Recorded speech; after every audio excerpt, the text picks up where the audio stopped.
प्रार्थना से ओम अज्ञानतिमिरान्धस्य ज्ञानाञ्जनशलाकया चक्षुरुन्मीलितं येन तस्मै श्रीगुरुवे नमः।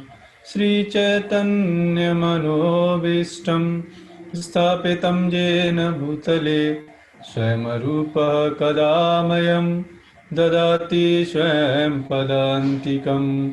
वन्देऽहं श्रीगुरो श्रीयुतापदकमलं श्रीगुरुन् वैष्णवांश्च श्रीरूपं साग्रजातं सहिगणरघुनाथवितं तं सजीवं साद्वैतं सावधूतं परिजनसहितं कृष्णचैतन्यदेवं श्रीराधाकृष्णपादान् सहिगणललिता श्रीविशाखान्वितांश्च। हे कृष्ण करुणा सिन्धु दीनबन्धो जगत्पते गोपीश गोपिका कान्त राधाकान्त नमोऽस्तुते। तप्त काञ्चन गौराङ्गी राधे वृन्दावनेश्वरी वृषभानुसुते देवी प्रणमामि हरिप्रिये।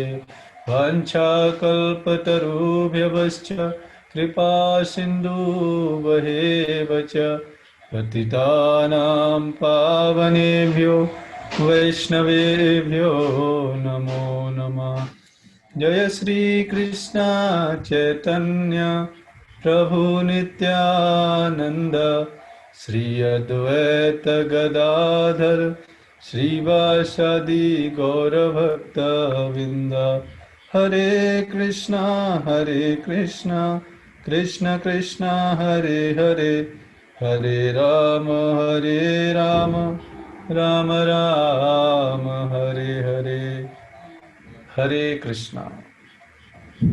तो आपका हार्दिक स्वागत आज के सेशन में, और हम इस सेशन को प्रारंभ करते हैं अभी।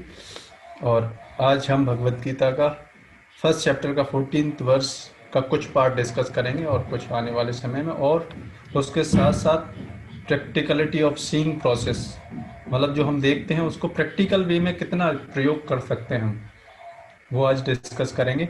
और फिर नेक्स्ट कुछ डिस्कस करेंगे। इससे पहले इस पे आगे बढ़ें, आइए पहले इस श्लोक को पढ़ते हैं थोड़ा। ततः श्वेते हरये युक्ते महती स्वयनंदने स्थितो माधव पांडवश्चैव दिव्य शंखो प्रदद्मतुः। दूसरी ओर से श्वेत घोड़ों द्वारा खींचे जाने वाले विशाल रथ पर आसीन कृष्ण तथा अर्जुन ने अपने अपने दिव्य शंख बजाए। तो आपने अभी देखा कि अभी क्या हो रहा है। पहले जैसे ही दुर्योधन ने बताया, भीष्म पिता के बारे में बताया, और फिर उसके बाद अपनी बात खत्म की, उसके बाद जैसे ही उस दुर्योधन को इंस्पायर करने के लिए भीष्म पितामह ने अपना शंख बजाया, उसके बाद बहुत सारे और भी वाद्य यंत्र बजने लगे। अब पांडवों की सेनाओं में सबसे पहले किन्होंने अपने अपने शंख बजाए? भगवान कृष्ण ने और अर्जुन ने। और यहाँ पर आप देखेंगे दिव्य शंख बजाए। ये बहुत इंपॉर्टेंट है। इससे दिव्य पे अभी और चीज डिस्कस करेंगे हम। तो प्रभुपाद इसके परपट में, कुछ परपट की केवल कुछ ही लाइन हम आज ले रहे हैं, धीरे धीरे करके बहुत डिटेल में समझ पाएंगे तब। भीष्म देव द्वारा बजाए गए शंख की तुलना में कृष्ण तथा अर्जुन के शंखों को दिव्य कहा गया है। मतलब दिव्य का मतलब ये बताया जा रहा है कि जो भगवान का जो शंख है वो भीष्म पितामह के द्वारा बजाए गए शंख से डिफरेंट है और दिव्य है। अब दिव्य वर्ड समझना बड़ा इंपॉर्टेंट है। दो चीजें होती हैं, दिव्य मतलब आध्यात्मिक या ट्रांसेंडेंटल, और भौतिक मतलब जो अर्थ वाटर फायर स्पेस, या फिर दो कंसेप्ट से समझ सकते हैं। दिव्य चीजें और भौतिक चीजें कौन सी होती हैं? वही चीजें हैं, मतलब कोई भी ऑब्जेक्ट दिव्य बन सकता है। शंख आप देखेंगे नहीं, शंख कैसे दिव्य बन गया? भीष्म पितामह के पास भी उसी मैटर का बना हुआ शंख था होगा, है ना। और भगवान कृष्ण के पास भी वो उसी मैटर का बना हुआ शंख होगा, है ना। तो उसे दिव्य क्यों कहा गया, भीष्म पे दिव्य क्यों नहीं कहा गया। तो दिव्य चीज उस को बोलते हैं जो भी वस्तु भगवान के प्रोस्पेक्टिव में या भगवान कुछ भी यूज करते हैं वो चीज दिव्य बन जाती है, दिव्य होती है। क्यों, क्योंकि भगवान दिव्य हैं, भगवान हमेशा परम पूर्ण पुरुषोत्तम जिन्होंने सारी सृष्टि हुई है, इसलिए उनको अलग बताया गया, हमसे अलग है, दिव्य हैं, ठीक है ना। ये है। और कोई भी वस्तु हमारे प्रोस्पेक्ट में या अपने लिए हम यूज करते हैं तो वो भौतिक बन जाती है। बस किसी भी प्रोस्पेक्टिव में ये प्रिंसिपल काम करता है दिव्यता का, कि भगवान के प्रोस्पेक्टिव में कोई भी चीज तो दिव्य बन जाएगी। उसी तरीके से अगर हम भगवान की सेवा करने लगेंगे तो हम भी दिव्य बन जाएंगे, और हम अपनी सेवा करने लगेंगे और भगवान को छोड़कर और लोगों की सेवा करने लगेंगे तो वो भौतिक कार्य बन जाएगा। बस इतना अंतर है है ना। आप देखेंगे वही चीजें हैं, वही सब्जेक्ट हैं, सब कुछ वही है, केवल हमारे विजन का अंतर है। दिव्य शंखों के नाद से यह सूचित हो रहा था कि दूसरे पक्ष की विजय की कोई आशा न थी, क्योंकि कृष्ण पांडवों के पक्ष में थे। और क्योंकि कृष्ण पांडवों के पक्ष में थे इसलिए कृष्ण जो चाहेंगे वही होगा, है ना, क्योंकि उनसे पावरफुल कोई व्यक्ति है ही नहीं।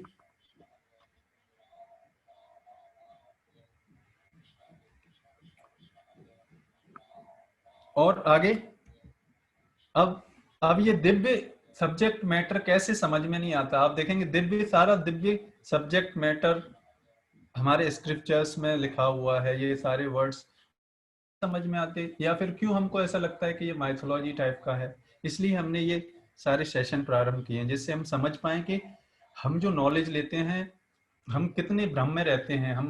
हम विश्वास करते हैं कि केवल, जैसे हमने स्टार्टिंग में ही दिखाया था, स्टार्ट किया था ना, ह्यूमन अंडरस्टैंडिंग सिस्टम क्या है, कौन से 3 तरीके हैं। अब उन 3 तरीकों में भी फर्स्ट जो डायरेक्ट सेंस परसेप्शन के केवल फर्स्ट पार्ट, मतलब 5 इंद्रियां हैं उनमें से एक इंद्रियों पर एनालिसिस कर रहे हैं हम, केवल देखने पर, आंख पर। अब वो कितनी पावरफुल है देखते हैं आज ना, कि कहाँ कितना लिमिट है इसका। और एक और चीज मैं आपको और इम्पोर्टेंट चीज बताना चाहता हूं, जैसे कल मैं डिस्कस कर रहा था आप लोगों से, कि आप देखते हैं कि जब आप देखेंगे, कल मैं एक वीडियो भी आपको शेयर किया था उस ग्रुप में, आपने अगर देखा हो तो, लाइफ के बारे में, कैसे बचपन से बच्चा कैसे पैदा होता है। अगर नहीं देखा तो आप देख सकते हैं उसको। तो आप देखेंगे कि सबसे पहले जब डेवलपमेंट होता है, और ये श्रीमद् भागवतम के 3rd कैंटो में फर्स्ट डे जब मैन और स्त्री और पुरुष जब यूनाइट करते हैं, संबंध रखते हैं, तो उस पहले दिन से कैसे प्रोसेस बढ़ती है वो सारा डिस्क्रिप्शन श्रीमद् भागवतम के 3rd कैंटो में बिल्कुल दिया गया है। जब तक बच्चा बड़ा नहीं होता वो सारा डिस्क्रिप्शन फर्स्ट डे से लेकर कैसे कैसे उसकी चेतना का विकास होता है, ये सारी चीज।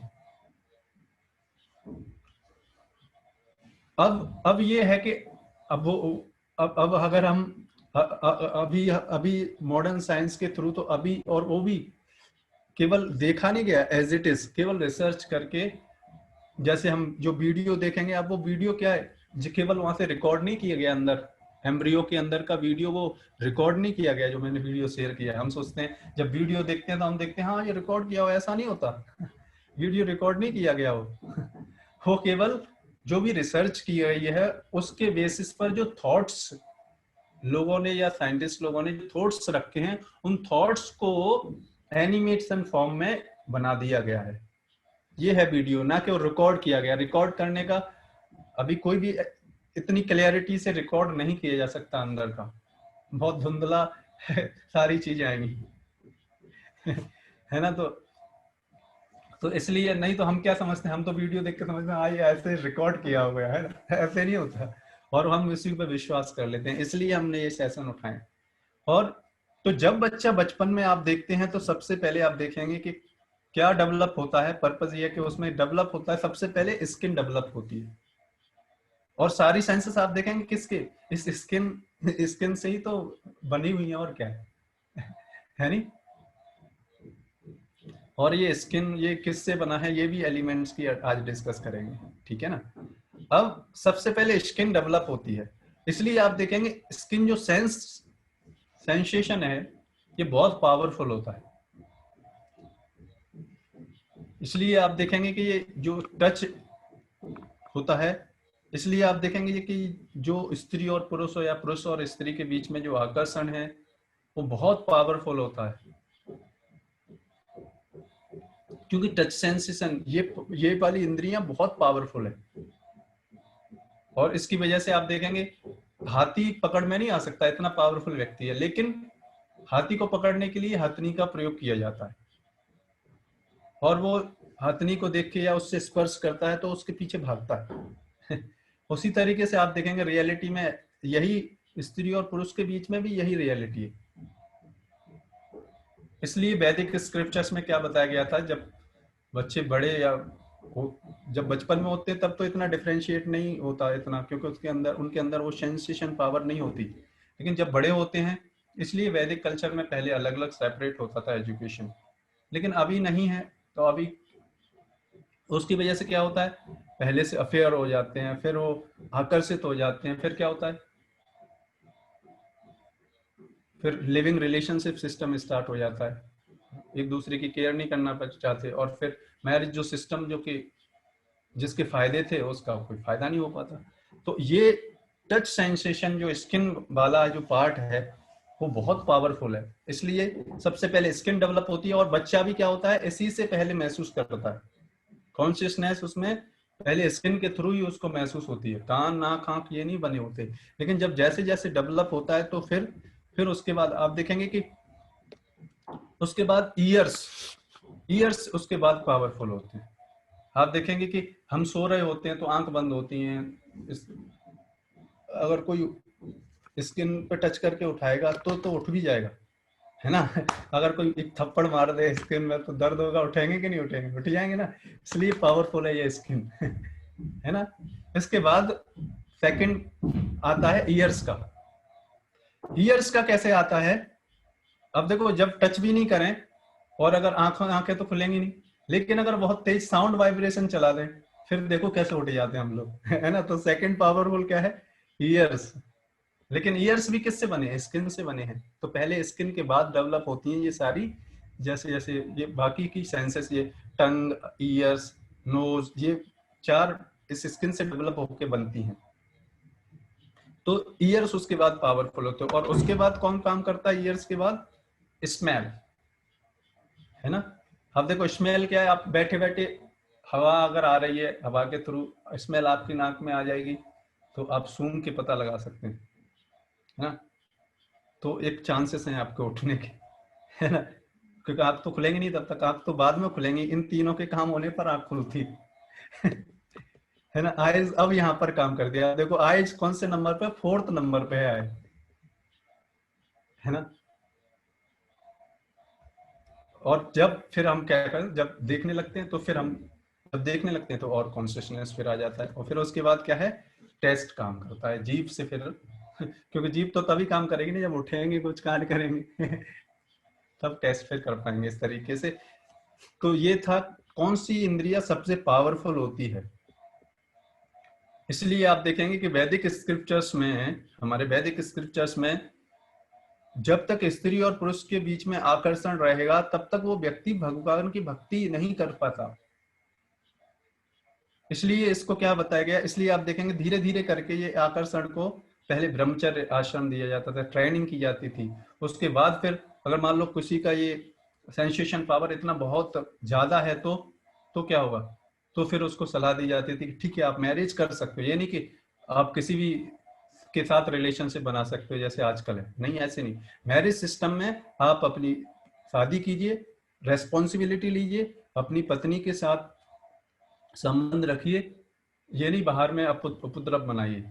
और फिर उसमें भी क्या है, गृहस्थ आश्रम में भी 50 साल बाद वो भी अपनी रेस्पॉन्सिबिलिटी खत्म करके फिर प्रैक्टिस करना है ना, वानप्रस्थ संन्यास, भगवान के मतलब अपने जीवन के उद्देश्य के लिए कार्य करने के लिए। इसलिए ये जो सेंसेशन पावर है वो धीरे धीरे करके कम होगी, तब हम भगवान की तरह, नहीं तो आप देखो कितने सारे लोग कहाँ भगवान को मानते भी नहीं पहली बात। क्योंकि उनका मन कहाँ है, यहाँ पर आकर्षित है। इसलिए बताया जाता है कि जिस व्यक्ति जितना इन स्त्री और पुरुष के बीच में जितना आकर्षण होगा वो भगवान की भक्ति नहीं कर पाएगा, फिर वो इन्हीं बंधनों में बंध जाता है। इसलिए धीरे धीरे करके, हर किसी के लिए एक मेथड नहीं होता, धीरे धीरे करके प्रोसेस होता है, इसलिए मार्गदर्शन की बड़ी जरूरत पड़ती है। बट धीरे धीरे अंत तक हमको इसको कम करना ही होता है, तब हम भगवान की सेवा कर सकते हैं, क्योंकि आकर्षण या तो भगवान के प्रति होगा या इधर होगा, है ना। ऐसा नहीं हो सकता कि इधर भी हो रहा है इधर भी हो रहा है, नहीं, धीरे धीरे करके जितना ज्यादा उधर होगा फिर इतना कम हो जाएगा, सिंपल सी बात है। ठीक है, तो ये हमने आपको बताया, एक ये इंपॉर्टेंट था कि स्किन कितनी इंपॉर्टेंट मतलब पावरफुल है। अब हम थोड़ा डिस्कस करते हैं प्रैक्टिकल सीइंग और प्रोसेस। हमने कल डिस्कस भी किया था बहुत इंपॉर्टेंट चीजें कि आंखें किन किन चीजों पर डिपेंडेंट करती हैं। आंखें अपने आप कार्य नहीं करती, है ना। कितनी फैक्टर, हमने 4 फैक्टर हमने डिस्कस किए थे, और उसके बेसिस पर लोग नहीं तो एक्सट्रीम में चले जाते हैं। अब उनसे भी आगे केवल उन पर निष्कर्ष नहीं निकाला जा सकता, उनसे भी आगे अगर देखेंगे, अब एनालिसिस करते हैं। ठीक है, आंखें डिपेंड करती हैं, आंखें प्रकाश पर डिपेंड करती हैं, डिस्टेंस पे डिपेंड करती हैं, और मीडियम पे डिपेंड करती हैं, तो फिर क्या? और या फिर ठीक है, हाँ, देख तो पा रहे हैं, तो दो लोगों के थॉट्स आ जाते हैं। क्या? एक थॉट तो यह है, क्या केवल देखना ही विश्वास होता है? तो हमने कल वो बताया कि केवल देखना, ऐसा हो सकता है कि आप देख रहे हो वो एज इट इज नॉलेज ना हो, है ना। तो क्या, तो इसका मतलब यह है कि जो हम एज इट इज देख रहे हैं आंखों से, हो सकता है कि वो सही हो या ना हो, दोनों चांसेस हो सकते हैं। तो फिर कोई व्यक्ति बोलेगा ठीक है, फिर तो आंखों पर भरोसा नहीं किया जा सकता, तो फिर क्या करें? तो सीइंग कांट बी बिलीविंग, इसका मतलब हम जो देख रहे हैं मतलब 2 एक्सट्रीम बता रहा हूं, लोग इसी एक्सट्रीम में चल के क्या होते हैं, फ्रस्ट्रेट हो जाते हैं। जबकि ऐसा नहीं है, मिडिल में हमको समझना पड़ता है, जितना लिमिट है उस लिमिट में हमको समझना पड़ेगा, तब चीजें काम करती हैं। तो अब कोई व्यक्ति देखे कि क्या है ना भाई, देखो हमने कल प्रूफ किया कि केवल देखना विश्वास नहीं होता, तो केवल सीइंग कांट बी बिलीविंग, तो जो हम देख रहे हैं वो बिल्कुल ठीक नहीं होएगा, ऐसा भी नहीं है है ना। आप देखो ना, हम मोबाइल फोन देख रहे हैं, ये देख रहे हैं, है ना, हारमोनियम देख रहे हैं, ये मेरे सामने रखा है इसलिए, है ना। जो भी आपके सामने जो रखा है, आपको जो विजन दिख रहा है ना, एटलीस्ट जो व्यवहारिक चीजें, अब वो कितनी चीजें कितनी लिमिट में देख सकते हैं, उसमें कंफ्यूजन नहीं होती। उनमें तो हम ये आइज का यूज कर सकते हैं, लेकिन अगर उस लिमिट से बियॉन्ड जाएंगे तो कहां पर प्रॉब्लम आएगी, वो अभी और थोड़ा एनालिसिस करते हैं। ठीक है, तो ये दोनों एक्सट्रीम में नहीं जाने का, वहां पे समस्या आएगी, नहीं तो कुछ कर नहीं पाएंगे, है ना, लाइफ में नहीं जी पाएंगे। इसलिए लिमिट में आंखों का प्रयोग करना है, एक्सट्रीम में नहीं करना। एक्सट्रीम में करेंगे तो आंखों का प्रयोग, जैसे हम बिलीव नहीं करेंगे ऐसे कि हम जो देखते हैं वही होता है, अगर यही विश्वास करेंगे तो भी नुकसान हो जाए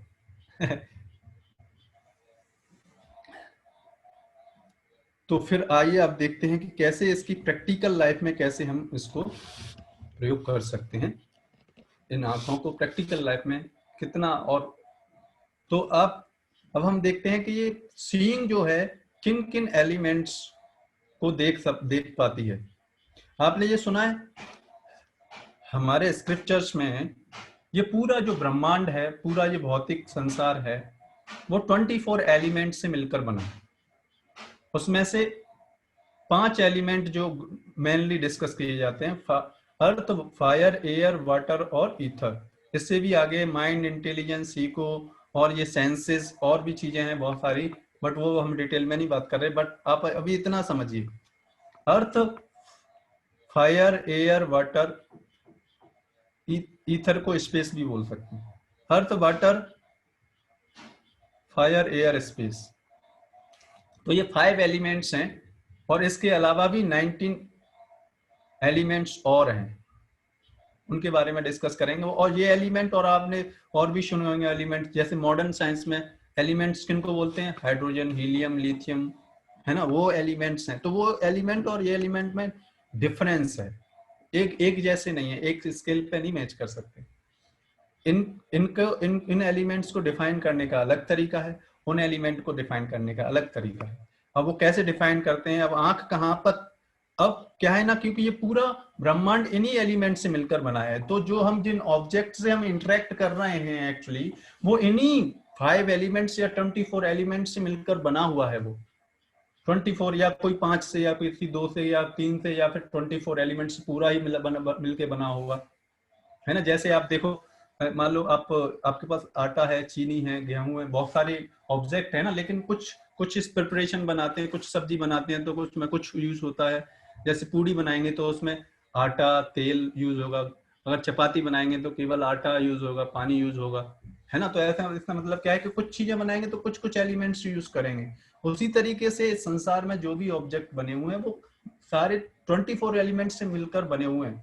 तो कोई एलिमेंट हो सकता है 19 से मिलकर बना, कोई 5 से मिलकर बना, कोई 2 से, कोई ऐसा हो सकता है, ठीक है ना। तो ये है पूरे ब्रह्मांड के बारे में।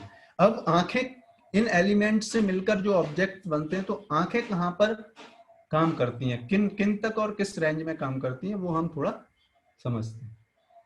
तो अब ये एलिमेंट जिस रेंज में आंखें काम करेंगे उतने में व्यवहारिक नॉलेज हम ले सकते हैं, उससे बियॉन्ड नहीं कर, उसके बियॉन्ड अगर कहीं पर कोई जो नॉलेज है उसके बारे में हम श्योरिटी नहीं बोल सकते कि हाँ ये सही है, ठीक है ना। उसका उदाहरण भी हम करते हैं डिस्कस। तो आप देखो, हमारी आंखें आकाश, जो आकाश है, स्पेस है, वो दिखता नहीं है ना। आप देखो आकाश, कोई दिखता है आकाश, स्पेस, स्पेस आंखों से नहीं दिखता।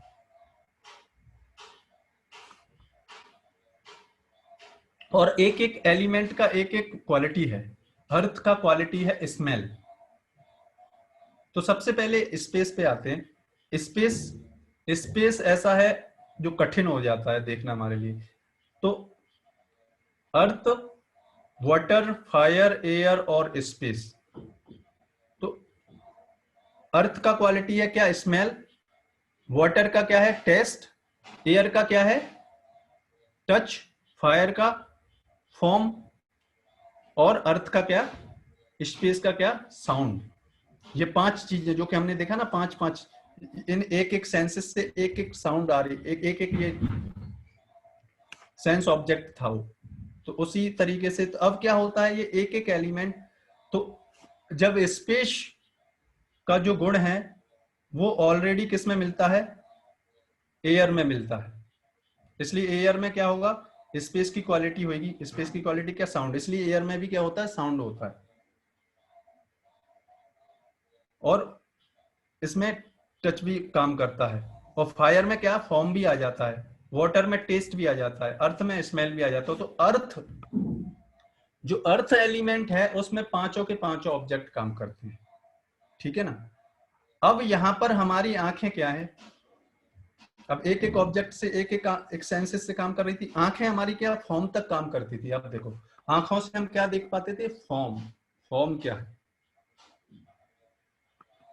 तो अब कोई भी एलिमेंट जो किस किस से मिलकर बना होगा, फायर, फायर, वाटर और अर्थ, इन तीनों से मिलकर बना होगा, उस ऑब्जेक्ट्स को हम, कहने का मतलब कैलकुलेशन कर सकते हैं, उनसे मिलकर जो भी ऑब्जेक्ट बनेंगे। इसलिए आप देख पाएंगे कि हम जितने भी ये ऑब्जेक्ट अभी देख पा रहे हैं, ये सब किन से मिलकर बने हैं, ये सब एटलीस्ट इन 5 मिलकर बने हैं। तो हमारी आंखें इन ऑब्जेक्ट्स को तो देख सकती हैं, लेकिन अब अर्थ, वाटर, फायर, एयर, अब अर्थ के बाद फाइनर क्या हो जाता है, वाटर।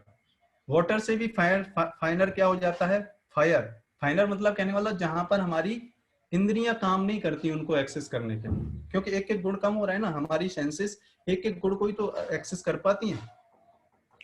तो अब यहाँ के आंखें हमारी कहां पर फेल हो जाती हैं, एयर पर आके फेल हो जाती है, क्योंकि फॉर्म कहां तक है, फॉर्म है फायर तक। तो फायर तो हमको दिखती है, आप देखो जब जलने लगता है कुछ भी ऑब्जेक्ट, या फिर सटल फॉर्म में होती है तो वो भी नहीं दिखती। तो फायर तक, फायर, वाटर, ईथर, अर्थ तक जो भी मिले हैं वो हमारी आंखों की रेंज में आ सकते हैं। कहने का मतलब इन ऑब्जेक्ट से रिलेटेड जो भी हैं वो हम आंखों से देखा जा सकता है। अगर इनसे बियॉन्ड, मतलब कहने का मतलब आप सोचो 3 एलिमेंट्स से मिलकर जो ऑब्जेक्ट बने हैं केवल पूरे ब्रह्मांड में, और 21 एलिमेंट्स से मिलकर अगर कोई ऑब्जेक्ट बना है तो उनको हम आंखों से एक्सेस नहीं कर सकते, देखा नहीं जा सकता। जैसे मैं उदाहरण देता हूँ, स्पेस, इसके बाद माइंड, इंटेलिजेंस, ईगो, अब ये कहाँ दिखते हैं? दिखते नहीं ना, लेकिन होता है ना हमारे पास। तो कहने का मतलब है कि आंखें यहाँ पर नहीं काम करती। तो अब इनको कैसे समझना पड़ेगा, इनके लिए मेथड्स हैं, वो समझेंगे कैसे। बट आंखें इन मैटर्स में नहीं काम करती। आंखें दूसरे व्यक्ति के हृदय में क्या चल रहा है, दूसरे व्यक्ति के माइंड में क्या चल रहा है, वो देख नहीं सकती आंखें। केवल उसके सिम्टम्स को देख सकता है उसके फेस पर बस, लेकिन उससे पता नहीं लगाया जा सकता। इसलिए उसके हृदय में क्या चल रहा है वो आंखों से विश्वास नहीं किया। तो यहाँ पर आंखें नहीं काम करेंगी। आंखें केवल क्या पर, कहाँ पर काम करेंगी, आपके बॉडीली फिश पर क्या हो रहा है। तो यहाँ पर ये हमने आपको बताया आंखों का रेंज कहाँ पर है, इसके बियॉन्ड। इसका मतलब क्या है, आप देखो पूरा ये ब्रह्मांड कितना बड़ा है। आप देखो कि उसको समझना इतना आसान नहीं है। और जो मॉडर्न साइंस है, मॉडर्न साइंस इसमें जितनी भी अभी रिसर्च हो रही है वो केवल इन 5 एलिमेंट्स के बेसिस पर ही, इन 5 एलिमेंट्स से मिलकर जो भी ऑब्जेक्ट्स बने हुए हैं उनसे, उन्हीं पर रिसर्च हो रही है। और उन्हीं से लेकर बनी हुई है सारी चीजें। और जो इलेक्ट्रॉन, प्रोटॉन या हम एटम बोलते हैं, वो इस अर्थ को अगर बहुत पार्टिकल्स में डिवाइड करेंगे तो उसका जो फाइनर एलिमेंट बोलते हैं उसको बोलते हैं एटम। और उनको फिर हाइड्रोजन, हीलियम, लिथियम की वजह से स्टडी किया जाता है। वो अलग फिर एक साइंस बन जाती है, एटॉमिक स्ट्रक्चर, वो सब, बट वो कभी और डिस्कस कर सकते हैं। लेकिन अभी आज के सेशन में हम ये बताना चाहते थे कि हमारी आंखों की रेंज देखो कहाँ तक है। पृथ्वी, जल और अग्नि। हवा भी नहीं दिखती है, आप देखो कहाँ दिखती है हवा। आंखें नहीं काम करती देखने में, स्किन से महसूस हो जाती है बस जब पंखा चलता है रूम में तब। तो आंखें कहाँ तक काम की, इसलिए जो ग्रॉस 3 ऑब्जेक्ट पर ही काम करेंगे। तो जो एलिमेंट अर्थ, वाटर और फायर से मिलकर बने हुए हैं यहाँ तक, तो हम ये बताना चाहते हैं इससे कि हमारी आंखें कितनी, मतलब 21 एलिमेंट से अगर कोई ऑब्जेक्ट बना हुआ है तो वो नहीं दिख पाएगा।